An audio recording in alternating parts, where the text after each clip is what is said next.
So I'm here making some pinto beans, white beans, and I'll be adding ham and broth to this and cabbage, and we'll have a wonderful bean and ham and cabbage soup.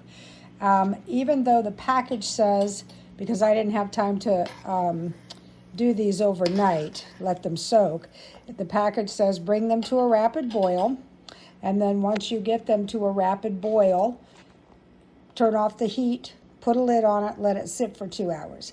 I do mine a little differently because the water that comes off the beans the first time, even though I pre-rinse them, is typically a little dirtier than I like. So I drain my beans and then I add a little less hot water, but almost the same amount.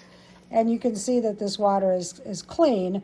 The water that came off them was not. I wish I had filmed that. But anyway, so now I'm waiting for it to come back up to a boil. When it comes to a boil, I will simply turn the heat off and let them sit for 2 hours, and then we'll be back to add the ham and the broth and gravy and cabbage, and I'll show you that process and what I have in store. This is going to be a delicious, delicious soup. You can see as I get in here that it is starting to boil, although the steam gets to my camera. It is starting to boil. So now I'm going to turn off the beans and just leave them sit on the heat, but with the heat off. I'm just going to turn it off, which I just did, and I'm going to put a lid on it, which I'm doing, and those will sit and continue to get soft, and we'll be back in a little while. So I have the ham cut up now in with the beans. The beans are semi-soft. They're not completely soft, but that's because I wanted to cook the gravy and the ham juice and the ham in with it. And then what you see floating in here, sorry, trying to get the steam off my camera, all this lovely green in here is from my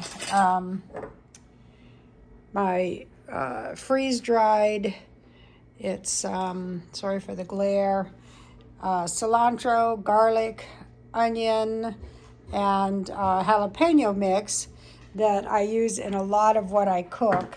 It's a very, very nice spice mix. And so because it's freeze-dried, that will hydrate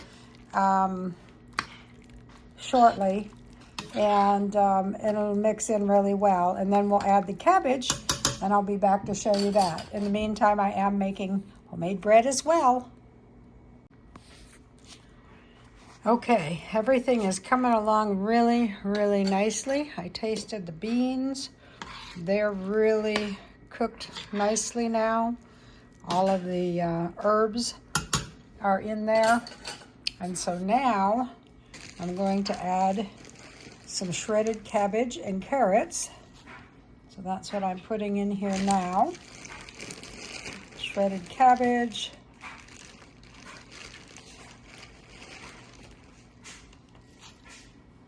Because you can't have cabbage soup without some. And I'm going to add some shredded carrots. Not all of them. And I think I'll add a little bit of red cabbage as well.